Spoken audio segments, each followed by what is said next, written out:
రైతు సోదరులకు నమస్కారం అండి. ప్రస్తుతం మనం వచ్చేసి రెబ్బవరం గ్రామంలో తిరుమలదాస్ కొండలరావు అన్న మొక్కజొన్న చేనులో ఉండడం జరిగింది. ఈ అన్న బేయర్ కంపెనీకి చెందినటువంటి డెక్లాబ్ 9217 అనే మొక్కజొన్న వేయడం జరిగింది. దాంతోపాటుగా మీరు నా పాత వీడియోలు కనుక గమనించినట్లయితే దీంట్లో కృషి రసాయన కంపెనీకి చెందినటువంటి క్రీబ్లాక్ అనే కలుపు మందు కూడా పిచికారీ చేయించడం జరిగింది.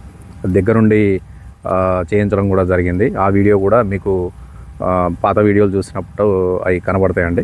అప్పుడు మనం కలుపు మందు పిచికారీ చేసింది ఈ డెక్లాబ్ 9217 మొక్కజొన్నకే. తర్వాత ఇది దగ్గరగా 125 నుంచి 130 రోజుల వయసులో ఉందండి పంట. ఆల్మోస్ట్ ఇక ఇంకొక వారం 10 రోజుల్లో అయితే ఈ పంట కటింగ్కి వచ్చేస్తుంది. అయితే ఈ 9217 అనేది మొక్కజొన్న ఏ విధంగా ఉంది, తర్వాత నిన్న 18వ తారీఖు మార్చి 2026న గాల్దుమారం అనేది కూడా రావడం జరిగింది. దాన్ని తట్టుకొని కూడా ఈ పంట నిలబడ్డది. కాబట్టి రైతు అనుభవం ద్వారా ఈ పంట ఏ విధంగా అనిపించింది అనేది తెలుసుకుందామండి. తిరుమలదాస్ కొండలరావు అన్న, ఈ పంట ఎట్లా అనిపించింది? 9217 మంచిగా ఉంది. వర్షానికి కూడా పడకుండా తట్టుకుంది, గాలి వానలకు కూడా. నిన్న నైట్ గాలి వచ్చింది అన్నారు కదా? వచ్చిందండి. పడదనుకున్నా కానీ అక్కడ ఏం పడలేదు, అసలు మంచిగానే ఉన్నది. ఇంకా ఈ పంటలో మీరు ఎటువంటి అంటే వేరే వాటితో పోలిస్తే దీంట్లో ఏం ప్రత్యేక లక్షణాలు మీరు గమనించారు చెప్పండి. కంకి కూడా బాగా భారీ అయిపోయింది. ఇది చూడండి, జానడు ఉంది, జానడు పైన ఉంది. ఇది మంచిగా గ్రోతింగ్ కూడా, పెరుగుదల కూడా బాగుందండి మంచిగా. ఇట్లా మీరు ఇందాక ఒక 2 కంకులు ఇట్లా వరుసలు లెక్క పెట్టారు కదా, ఎన్ని వరుసలు వచ్చినాయి? 16 వచ్చినాయండి. 16 వచ్చినాయి. 16 వరుసలు వచ్చినాయి. అయితే దీంట్లో ఏంటంటే ఎక్కువగా 14-16 వరుసలే వస్తాయి. కానీ మనం నిలువు లెక్కేసుకున్నాం అనుకోండి, 50-52 గింజలు ఈజీగా వస్తాయి అన్నమాట. అంటే వేరే విత్తనాలతో పోలిస్తే మనకు దీంట్లో ఇది ఒక ప్రత్యేకమైన క్యారెక్టర్ ఉంటుంది అనమాట. తర్వాత బెండు చూసిరా? చూడలేదు. ఒకటి చూడరాదండి బెండు? ఇది పెద్దగా ఉంది, నిరవకండి. మామూలుగా వేరేదేమో నిరవరాదండి.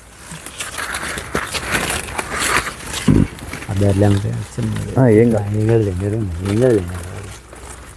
అయితే ఇక్కడ కొంచెమే ఇరుస్తున్నా నేను బెండు. అరే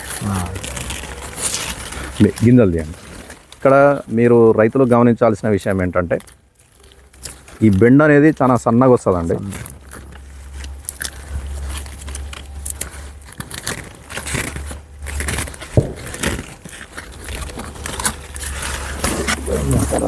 ఇట్లా బెండ్ అనేది సన్నగా రావడం జరుగుతుంది. గింజలు మనం వరుసలు 14 లేదా 16 ఉంటాయి మ్యాక్సిమము. ఇంకో ప్రత్యేకత ఏంటంటే మనకు నిలువుగా లెక్క పెట్టుకున్నట్టయితే గింజలు 50-52, కొన్ని సందర్భాల్లో 55 కూడా వస్తాయి. తర్వాత ఈ గింజలు అనేవి ఎర్ర రంగులో ఉంటాయండి. అదే డెక్లాబ్ 81-71 అయితేనేమో తెల్లగా ఉంటాయి. ఇవి మనకు పంట పండిన తర్వాత ఎరుపు రంగులోకి మారడం అనేది జరిగింది. ఇంకా పంట లోపల ఏ విధంగా ఉందనేది కూడా మీకు చూపిస్తా అండి. ఇప్పుడు పంట లోపల గమనించినట్లయితే మీకు సాలుకు మధ్య, అంటే అంతకుముందు వీడియోలో కూడా నేను చెప్పాను, దీనికి ఆకులు తక్కువగా ఉంటాయి. సాలు నుంచి సాలు మనం చూసినట్టయితే దూరం కనబడుతుంది. ఇక్కడ మీరు ముఖ్యంగా గమనించాల్సిన విషయం ఏంటంటే 14 అడుగుల పైన పెరిగిన మొక్కలు కూడా ఉన్నాయండి. ఈజీగా 13 అడుగులు పెరుగుతుంది అన్నమాట మొక్క. ఇదొక ప్రత్యేక రకమైన క్యారెక్టర్ అన్నమాట. ఇప్పుడు ఈ కంకి వేసింది కూడా మీరు గమనించినట్లయితే 5 అడుగుల పైన వేయడం జరిగిందండి. 5 నుంచి 6 అడుగుల పైన, అదే 5.5-6 అడుగులు ఆ ఎత్తులో వేయడం జరిగింది. ఇది చూడండి, ఇది దగ్గరగా 6 అడుగుల ఎత్తులో వేయడం జరిగింది. ఇట్లా దీనికి ప్రత్యేకతలు ఉంటాయి. గాలి దుమారాలు వచ్చినా కానీ ఇది పడిపోలేదు. నిన్న వర్షం బాగా పడ్డదండి, అయినా కానీ ఇక్కడ మొక్కలు తట్టుకున్నాయి. ఇట్లా దీనికి విశిష్టమైన ప్రత్యేకతలు ఉన్నాయి కాబట్టి రైతు సోదరులు ధైర్యంగా వేసుకోవచ్చండి. పంట మనకు ఎన్ని క్వింటాలు వచ్చింది అనేది కూడా కైలు చేసినాక అర్థమవుతుంది. అన్న, ఎప్పుడు కైలు చేస్తారు పంట? వారం 10 రోజుల.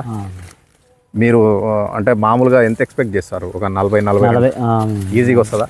ఈజీగా వచ్చిందండి. అంటే మన ఇక్కడ భూములు బలానీ కాదు కాబట్టి అందుకని అడుగుతున్నా. అదే నల్ల రేగల్లో అయితే ఈజీగా 50 వస్తాయి, 40 వస్తాయి, 40 పైన వస్తుంది. మనం చూస్తే అర్థమవుతుంది కాబట్టి పంట ఇప్పుడు ఇట్లా ప్రతి ఒక్క కంకి కూడా మనకు చూస్తే అర్థమైపోతుంది. ఇంతకుముందు వేసిన దాని మీద బెటర్గా ఉందండి. ఓకే, అదే ఇప్పుడు రెండు రకాలు వచ్చింది. ఇక్కడ ఇంకొకటి గమనించాల్సిన విషయం ఏంటంటే కంకులు ఇట్లా వాలుగా ఉంటాయండి. ఫస్ట్ మనం కంకి పెట్టినప్పుడు చూస్తేనేమో ఇట్లా 45 డిగ్రీల కోణంలో ఉంటుంది. ఇది 45 డిగ్రీల కోణంలో ఉంది. ఇప్పుడు కంకి ఎండిపోయే దశలో మీరు గమనించినట్లయితే పూర్తిగా అడ్డం తిరిగి అడ్డం తిరిగి ఈ 30 డిగ్రీలు లేదా 30 డిగ్రీల కంటే ఇంకా కిందకు కిందికి వచ్చేసింది అనమాట. ఇట్లా ఈ మొక్కను మనం గుర్తించవచ్చు. కాబట్టి రైతన్నలు ధైర్యంగా ఈ డెక్లాబ్ 9217 అనేది వేసుకుంటే మంచి దిగుబడులు సాధించడానికి ఆస్కారం ఉందండి. ఇప్పుడు